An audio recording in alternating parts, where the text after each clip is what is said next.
everyone. We just had class today and we made chickpea meatballs. You can see there's some cilantro on top.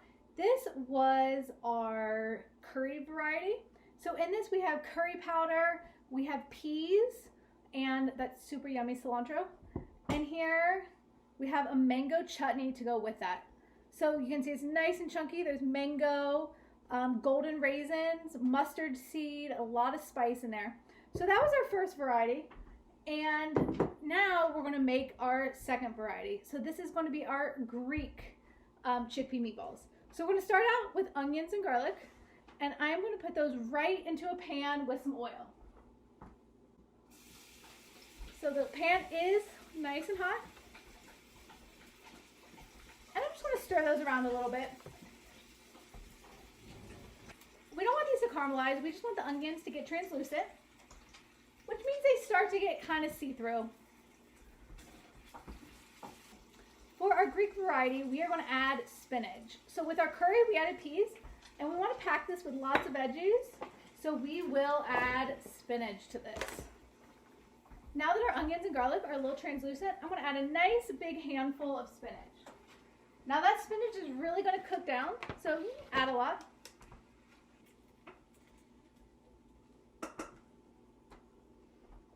Okay, so you can see in this pot here, I have my onions, garlic, spinach, and chickpeas. So I just cook that until the chickpeas are warm, the onions are translucent, and the spinach is cooked down. And I'm going to add that to my food processor.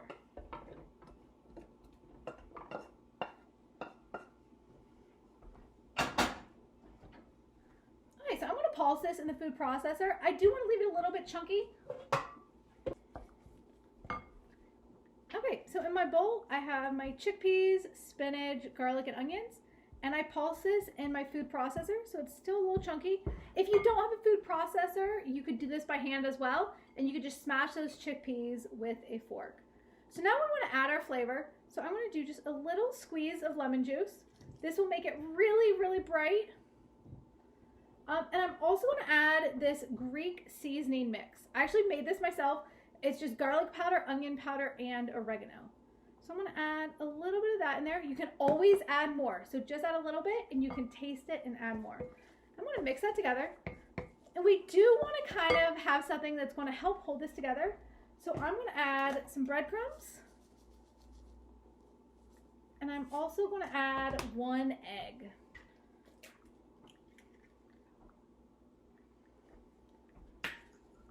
And make sure after you crack that egg that you wash your hands. Okay, so I'm just mixing this together.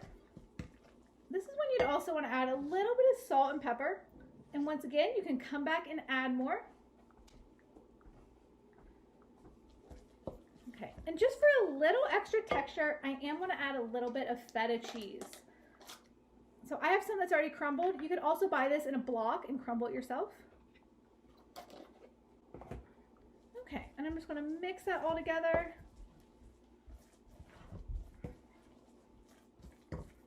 And it's a little bit soft, so I'm going to add just a little bit of breadcrumbs so it's a consistency that I can roll into a ball.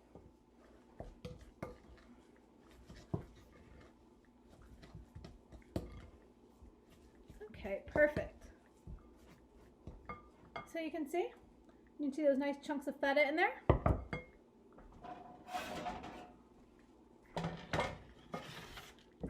So you can decide how big or small you want these. And if they don't roll, if they crumble apart, then you might need a little bit of extra moisture in here. So you can see.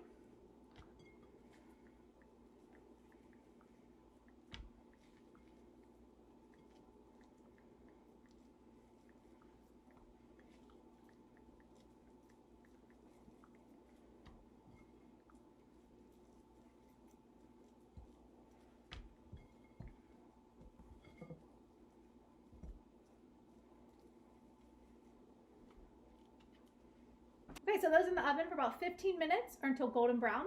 While we're waiting, I'm going to make a quick tzatziki sauce for us to dip the chickpea meatballs in. Okay, so in our bowl, we have Greek yogurt, and I'm going to also add cucumber. So when cutting this, you want to cut that in half. Make sure you're using that tunnel. And then you're just going to cut this into smaller pieces. So I'm also going to cut it in half one more time.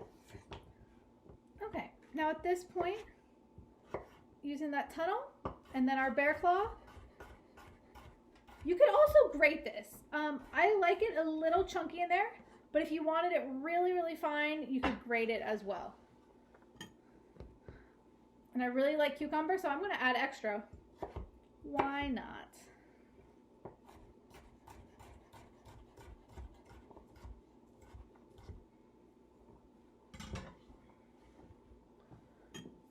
Okay, and the other half of that lemon that we didn't use, I'm going to just squeeze that in there. Tzatziki sauce normally has dill in it. I did not have any dill currently, so I'm going to use chives instead. If you were trying to make this very traditional, you would want to use dill, but I'm okay with improvising a little bit. Okay, so we're going to add that in there. I'm going to add a little bit of salt and pepper.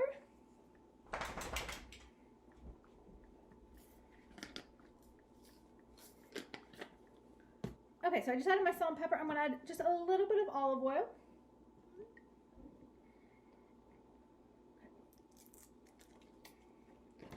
Okay, and the last thing to go in here is a little bit of garlic.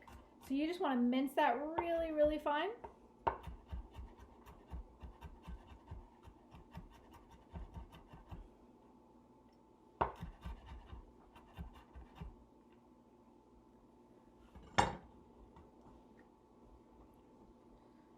Okay, and now we're going to mix this all together.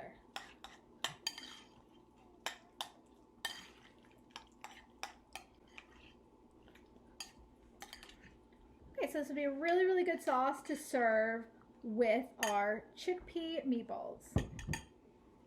Okay, so we just did our 2 different varieties of chickpea meatballs.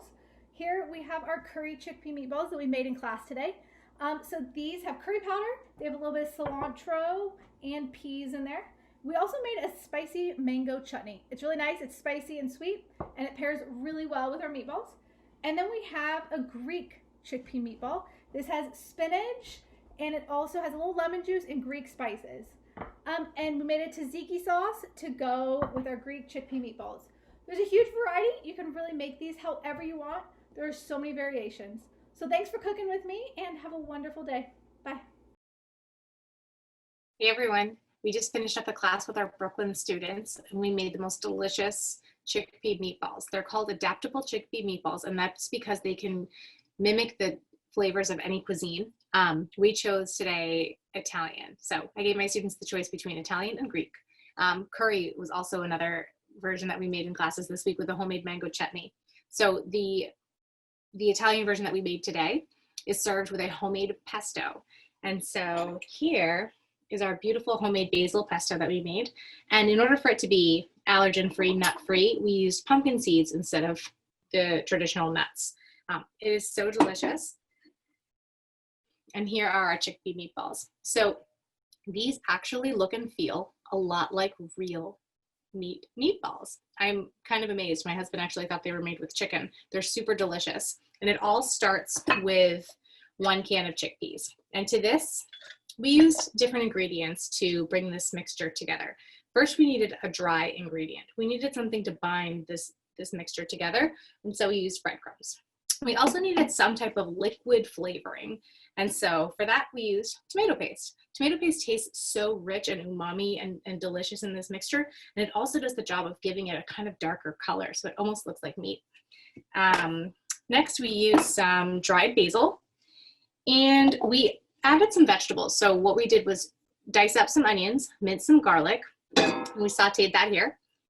We also had some shredded zucchini and a handful of spinach that wilted down. So we mixed all of that in too.